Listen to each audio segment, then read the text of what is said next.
dijual, sudah ekspor LNG-nya. Jadi memang kita harus apa ya? Saya mau bicara, seharusnya kita nggak bicara lagi isu mengenai perubahan struktural.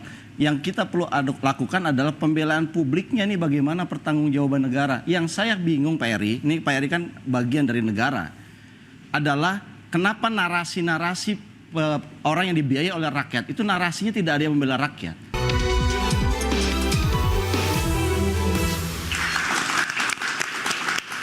Saya langsung ke Pak Dirman. Pak Dirman masih bersama kami, Pak? Pak Dirman? Masih. Ya, Pak Dirman, Indonesia kan tadinya negara OPEC nih, negara eksportir, sekarang jadi importir. Cadangan minyaknya sangat sedikit, bahkan sama dengan Malaysia.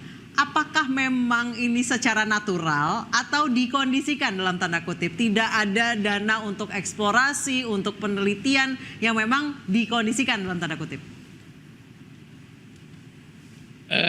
Saya mau membahas sedikit tidak pakai konspirasi teori lah, yang normal saja gitu ya.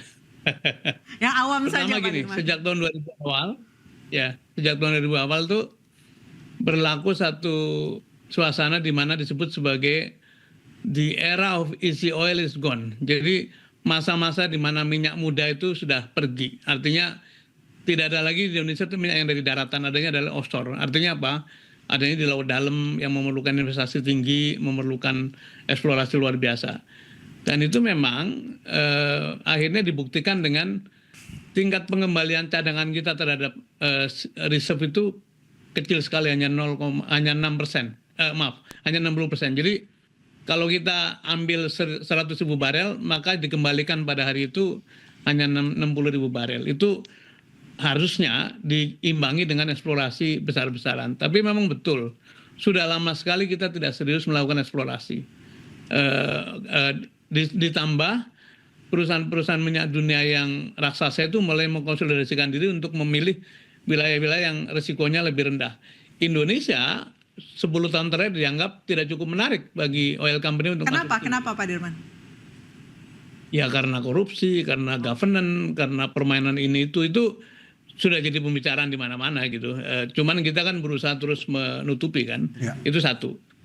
Yang kedua, memang sudah sejak tahun 2008 kita tuh crossing antara kemampuan produksi yang terus menurun dengan konsumsi yang terus meningkat. Ya namanya ekonomi makin maju kan, pasti konsumsinya meningkat. Sejak itu memang seharusnya kita menutupinya dengan dua hal. Nomor satu, sebisa mungkin menemukan cadangan baru. Yang kedua, membuat supply chain kita lebih efisien supaya tidak terus menerus kesandung dengan praktek-praktek seperti ini. Itu yang menurut saya menjadi tantangan utama.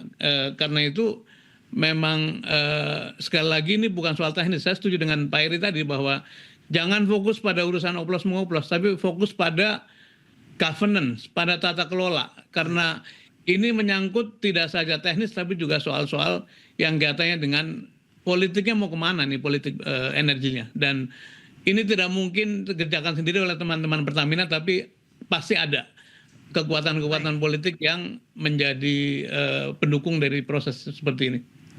Baik, saya ke Pak Eri. Pak Eri kayaknya mau langsung menanggapi.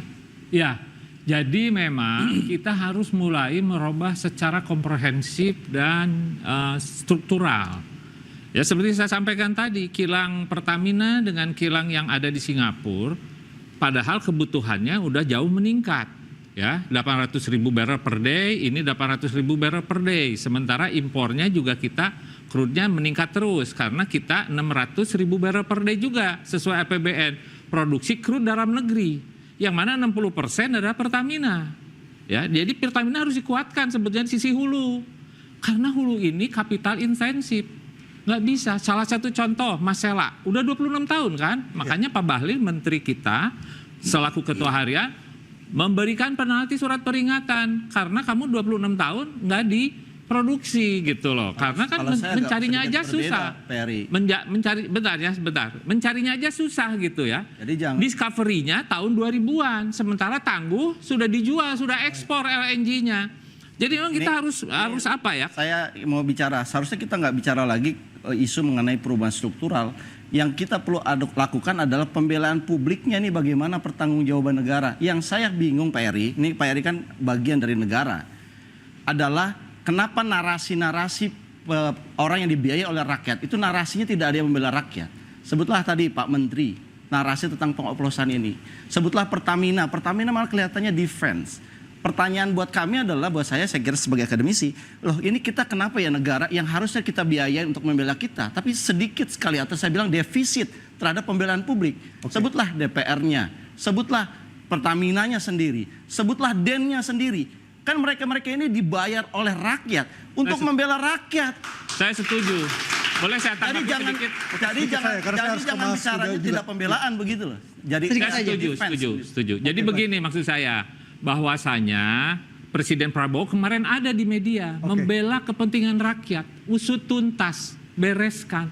Itu setuju itu. Betul. Besok harus Selyos, konsumen harus didahulukan, rakyat harus didahulukan. Besok Selyos dan LBH akan membuka posko pengaduan. Seperti apa, Mas Huda? Apa saja yang harus dibawa? Ya, jadi ramai ya interupsi ya. Ya. Tapi sebenarnya ini, Mas, memang kalau kita lihat di sini kan ada bukan cuma negara yang dirugikan dengan korupsi triliunan itulah ya, tapi ada juga dari sisi publik, dari konsumen yang dirugikan dari adanya kasus oplosan ini. Nah, kalau kita lihat dari kerugian konsumen yang kita hitung itu mencapai 45 miliar per hari, kalau dihitung per tahun jadi 17,4 triliun.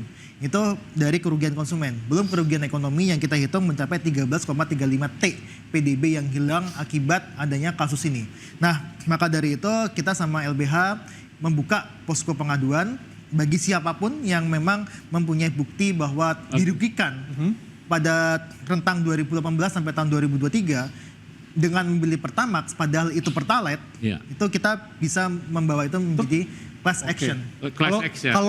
Kalau struknya hilang atau sudah tidak ada lagi gimana, Mas? Nah, ada kita beberapa aplikasi kan ada My Pertamina, ada historinya, dan kita juga ada data series, data time series ya. Time series dari penjualan Pertamax 92 itu kita ada juga. Terus kemudian kita ada data historis untuk harganya, yang itu kita gunakan sebagai class action ke pengadilan. Baik, terakhir kita ke Kyoto lagi, Pak Sudirman Said, sedikit saja, kenapa Blok Masela sampai sekarang tidak jalan juga, Pak Sudirman Said?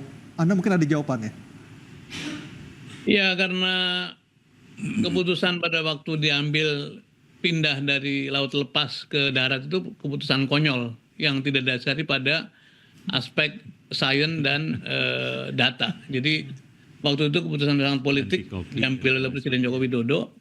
Kemudian pihak investor menjadi menunda karena mereka merasa memproduksi di darat itu lebih mahal, lebih tidak efisien, risikonya lebih besar. Dan waktu itu kami sudah sodorkan dengan cara saintifik bahwa tetap harus dibangun di laut, di lepas pantai, tapi kemudian Presiden memutuskan yang sebaliknya. Jadi Presiden Joko Widodo lah yang membuat Masela ini tidak dikerjakan, tertunda 20 tahun lebih.